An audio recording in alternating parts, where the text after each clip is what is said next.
mon lieu de travail et vous me connaissez très bien. Ici, vous n'avez pas parole.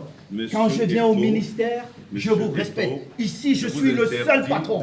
Et vous ne le faites pas, monsieur Ndolo. C'est la dernière fois. Je vous interdis de lever le ton. C'est la dernière fois. Je vous interdis de lever le ton. Appelez-moi la sécurité, vous le mettez dehors. C'est la dernière fois, vous avez compris. Et je vous prie, monsieur le sélectionneur, soit vous restez, soit ne me touchez pas comme ça, monsieur le sélectionneur. Tu parles comme ça. Non, je suis président. Au Cameroun, le football n'est plus qu'un simple sport. C'est devenu un opéra tragicomique dont l'État est à la fois auteur, metteur en scène, décorateur et acteur principal. Le scénario, toujours le même. Un ministère des Sports omnipotent, persuadé que payer rime avec régner. Résultat, les Lions indomptables sont moins une équipe qu'une extension de l'administration publique. Sauf que sur le terrain, les bureaucrates ne marquent pas les buts. Chez nous, la logique est simple. Si l'État sort le chéquier, il choisit aussi la couleur des lacets du gardien remplaçant. C'est le syndrome du « je finance dont je commande » version footballistique. Le ministère des Sports ne se contente donc pas de sponsoriser. Il nomme l'entraîneur et désigne le staff technique sous hautes instructions, choisit le chef des missions, organise les briefings d'avant-match et probablement sélectionne aussi celui qui tient la bouteille d'eau. Le tout avec la délicatesse d'un patron de bar qui prête les clés de son bar mais passe tous les soirs vérifier les comptes en fouillant la caisse. Tous les Camerounais savent ce qui se passe au Cameroun depuis le fameux discours du chef de l'État et depuis l'introduction des hautes instructions. Voyez-vous, lorsque le Cameroun est rentré dans la Coupe du Monde en 2014, avec tout ce qui s'est passé au mondial au Brésil, il y a une commission qui a été mise sur pied par le président de la République. Cette commission était chapeautée par l'actuel ministre des Finances, Louis Paul Motazé. Elle était chargée d'examiner les problèmes pour sortir le football camerounais, notamment la gestion des Lions indomptables, de toute la cacophonie qui régnait. Au sortir de cela, le président de la République a pris un décret de 2014 portant organisation et fonctionnement des sélections nationales du Cameroun.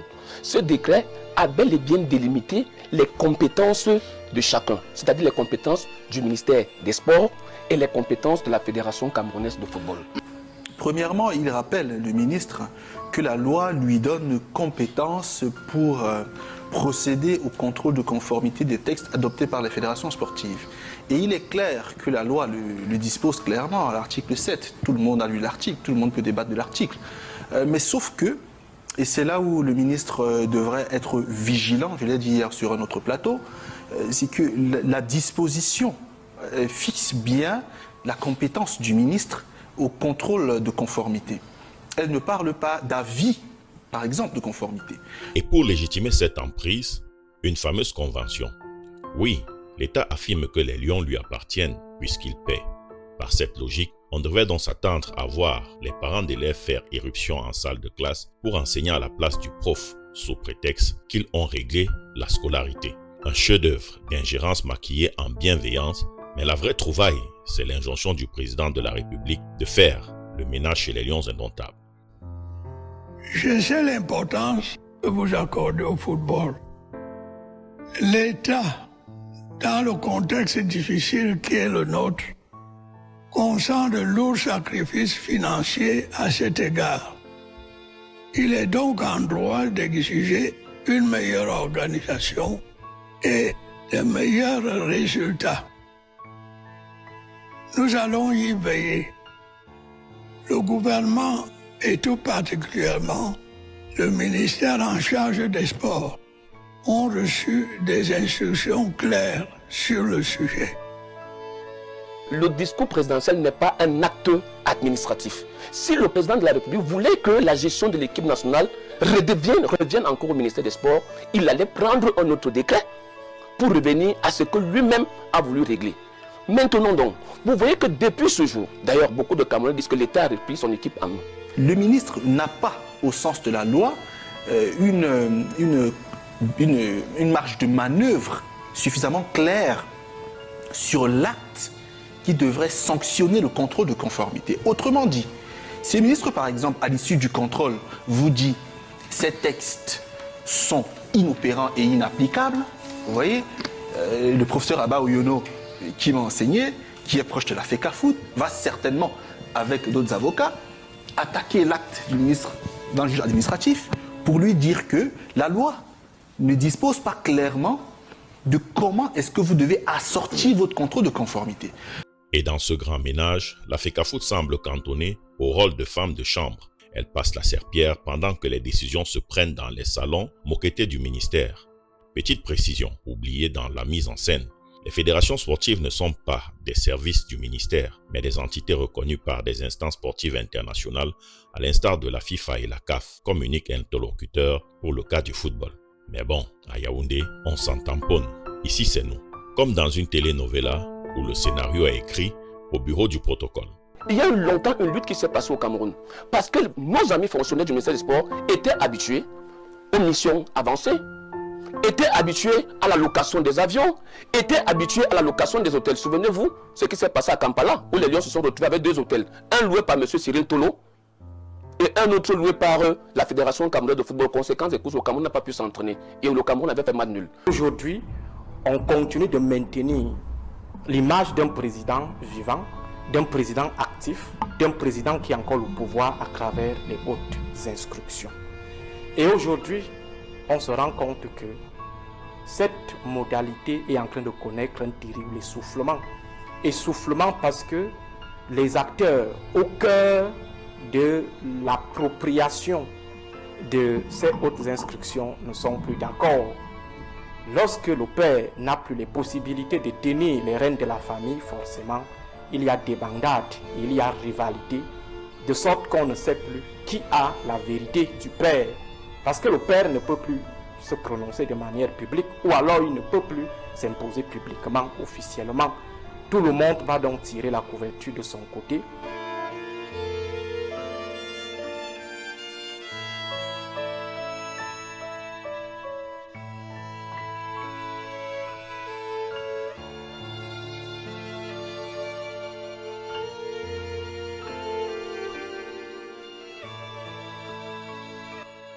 On aime répéter que la FECAFOOT a eu ses moments de liberté, comme si 2 ou 3 parenthèses suffisaient à écrire l'histoire d'une véritable autonomie. En réalité, depuis près de 40 ans, la maison du football camerounais n'a jamais cessé d'être sous surveillance, avec l'État dans le rôle du gardien jaloux. L'illusion du professionnalisme débute dans les années 90. Spectacle désolant, il faut le dire, entre MINSEP et FECAFOOT, c'est pas aujourd'hui que nous vivons ce genre de choses. Il faut d'abord situer les choses dans leur contexte. Avant d'aborder votre question, je voudrais vous rappeler que les rapports entre le MINSEP et la FECAFOOT ont toujours connu des tensions. Pour aller très rapidement, je prends à témoin Edmond Kamgeke sur ce plateau. Vous savez qu'en 1997, il y a eu une élection à la Fédération camerounaise de football. Nana Vincent a gagné cette élection. Et puis, au ministère de la Jeunesse et des Sports de cette époque-là, nous avions le professeur Joseph Ouana. Il se trouve tout simplement que, en préparant la Coupe du Monde en France, il y a aussi eu un malentendu entre le nouveau président de la FECAFOOT et le ministre de la Jeunesse et des Sports en question. Tout va se passer dans des conditions aussi qu'on connaît. C'est-à-dire qu'en allant avec cette Coupe du Monde, il y a eu une histoire ou de la vente de billets parallèles qui a fait ceci et cela. Et puis en allant à cette Coupe du Monde, Onana Vincent s'est retrouvé en prison. C'est comme ça qu'il y a Mohamed, vice-président, amène les Lions en France. Et plus tard devient le président de la Fédération camerounaise de football. Quand lui aussi a des coups de franche, vous vous rappelez que pendant le règne de M. Yahya Mohamed comme président de la FECAFOOT, beaucoup de ministres ont eu du mal à collaborer sincèrement avec ce président de la FECAFOOT jusqu'au moment où il est parti là où il se trouve aujourd'hui. Donc, pour vous dire que lorsque le ministre Joseph Ouana revient même à la normalisation, beaucoup de gens ne comprennent pas en fait l'esprit qui était dans cette normalisation-là. Il met un certain nombre de choses, de textes et autres, notamment le décret de 1994 et cette fameuse convention de 2015. Il y a eu une sorte d'accalmie, même si en réalité, il n'y avait pas à calmer, parce qu'on sait ce qui est arrivé à Tombi. Et en 2021, M. Samuel Eto'o-Fils. Avec la loi de 1990 sur les associations, la FECAFOOT devrait théoriquement s'émanciper, gagner en indépendance et se structurer à la manière des fédérations modernes. Mais très vite, les crises électorales, les contestations des résultats et les luttes de clans appellent l'État en arbitrage permanent. Les premières normalisations apparaissent comme des béquilles imposées pour maintenir debout un édifice branlant. Entre 2002 et 2017, 15 ans de naufrage, une période gravée comme l'une des plus sombres, CAN manquée, participation au mondial humiliante, championnats locaux délabrés. Pendant ce temps, la tutelle étatique se durcit. Les comités de normalisation s'enchaînent, distribuant des mandats provisoires comme des sparadraps sur une plaie infectée. L'autonomie, un slogan creux. C'est l'État qui tient la barre. Les années 2010 ouvrent la valse des présidents et des tribunaux. Chaque élection à la FECAFOOT devient une crise nationale. Résultats contestés, appel aux tasses, invalidation en cascade. La fédération se retrouve plus souvent devant les juges que sur le terrain. Le seul organe avec lequel on allait aux tasses, c'est le comité exécutif de 2009, la réintégration. Pourquoi nous partons avec le comité? Parce que le président de l'Assemblée générale a déjà acquis l'autorité de la chose jugée aux tasses. C'est une décision du 19 février 2015. Vous comprenez? C'est acté, comme vous aimiez dire. C'est acté que c'est 2009. Et le TAS a expliqué pourquoi ça ne peut être que 2009. Parce que chaque fois que c'est annulé, ça devient illégitime. Et les gens illégitimes ne peuvent pas. Je peux donc parler maintenant. Permettez-moi. Vous n'allez pas prendre tout le temps. D'ailleurs, vous avez fait la première partie. D'ailleurs, pour expliquer. Vous ne pouvez pas expliquer. Laissez-moi vous relancer. Non, vous ne pouvez pas. Vous ne pouvez pas. Laissez-moi vous relancer. Je vais vous dire quelque chose. Oui.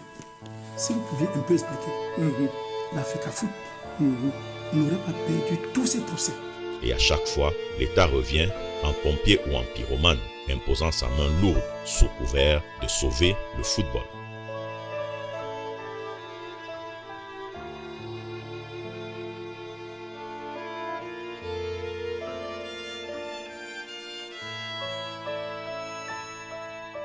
L'élection de Samuel Eto'o en 2021 est présentée comme une rupture, un souffle nouveau, une promesse d'indépendance. Mais à peine 2 ans, le discours officiel revient. La FECAFOOT aurait échoué. 2 ans, comme si on pouvait réparer 2 décennies de délabrement structurel avec un coup de baguette magique. Il faudrait réinstaller la tutelle. Nous jouons une CAN à la maison. Eto'o fils est déjà président. Le résultat n'est pas celui que le Camerounais attendait, c'est-à-dire avoir une 6e étoile. Et très vite, les choses vont aller dans un bruitage inédit. Le ministre des Sports fait une sortie publique pour les amnésiques, dit que je conserve mon staff comme c'est Sao et ses adjoints au Mambique. On a vu très rapidement également le président de la FECAFOOT monter sur le créneau pour dire pour rien au monde. Et je peux dire que c'est là la pomme du discours jusqu'aujourd'hui. Jusqu'aujourd'hui, nous en sommes là. Il se trouve tout simplement que M. Eto'o, qui venait juste d'avoir la confiance pour diriger la FECAFOOT, pour de l'arbitrage, a eu les faveurs de la haute hiérarchie en disant oui, les Camerounais ont beaucoup misé sur M. Eto'o, d'abord en tant que grand talent de football. Aujourd'hui, président de la Fédération, c'est des propositions. Il vaut mieux, moi je pense que c'était un choix des raisons, adopter le choix. Voilà les propositions de M. Samuel Eto'o. D'où sont et tout ce qu'on connaît là. Malheureusement, moi je dis malheureusement, ce que le Camerounais était en droit d'attendre n'a pas suivi.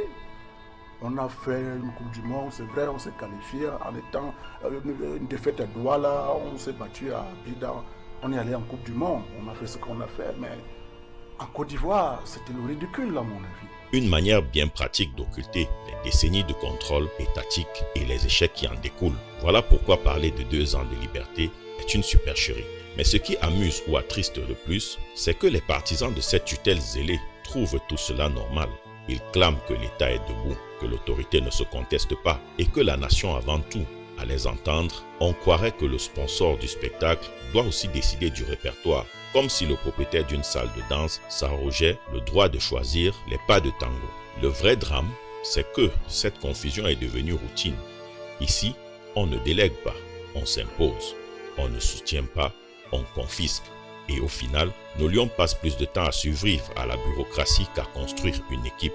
Sur le papier, la méfiance est saine, mais dans la pratique, la surveillance est devenue gouvernance. Et la gouvernance, un spectacle de marionnettes où les vraies ficelles ne sont jamais sportives.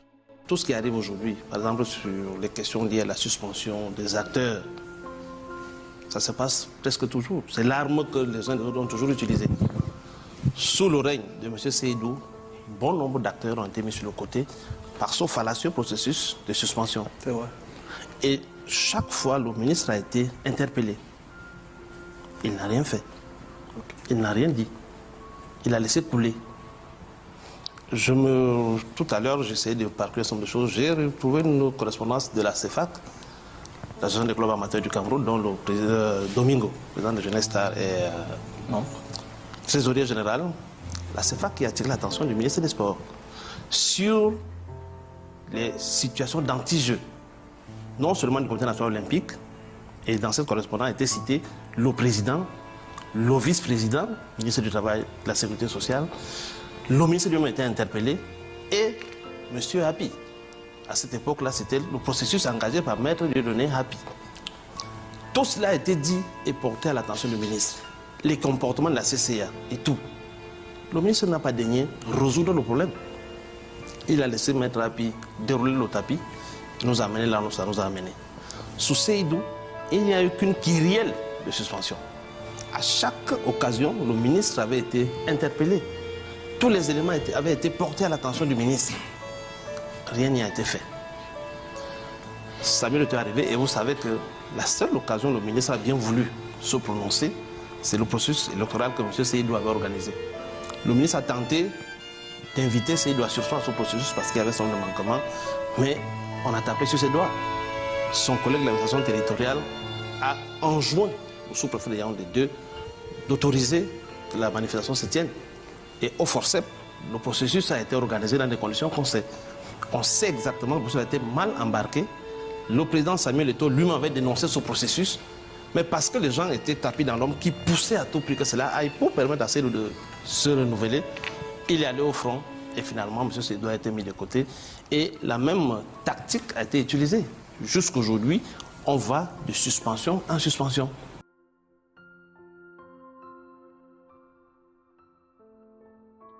En réalité, ce n'est pas une histoire de 2 ans, ni même de 5. C'est une longue tradition de mainmise. L'État n'a jamais lâché le volant. Il distribue les cartes, impose des comités, valide ou invalide les présidents, souffle le chaud et le froid au gré de ses intérêts. La liberté accordée est en réalité sous surveillance. Chaque décision majeure de l'instance fêtière se heurte à des pressions politiques. Chaque initiative se mesure à l'aune des rapports de force avec l'État. Chaque crise, la même fable revient. On a essayé de vous laisser libre, mais vous avez échoué. Je commencerai par vous présenter des excuses parce que lors de notre première malheureuse rencontre, il y a eu beaucoup d'émotions, je préfère le dire comme ça. Mais comme vous le savez, vous étant plus important que nous, le peuple camerounais étant plus important que nous, c'est le seul intérêt qui devrait nous animer à travailler. Donc, je suis plutôt content d'avoir échangé avec le coach. Et comme j'ai dit au sélectionneur, nous avons des convictions, nous ne changerons pas. Nous avons depuis 2 ans essayé de travailler pour donner ce qu'il y a de meilleur à notre équipe nationale, à nos équipes nationales, à notre football. Je pense que pour certains d'entre vous, le côté administratif qui nous posait des problèmes à l'époque, où on avait des résultats, on n'a plus ces problèmes. Et je pense que le coach qui vient d'un environnement où il aura besoin de ce côté administratif très professionnel, il était donc important pour nous de maintenir le cap pour le Cameroun. Je vous remercie une fois de plus, tout en m'excusant pour la dernière fois. À la vérité, la FECAFOOT n'a jamais vraiment été libre. Pas hier, pas aujourd'hui. Et tant que la tutelle restera la règle, l'autonomie du football camerounais restera une chimère.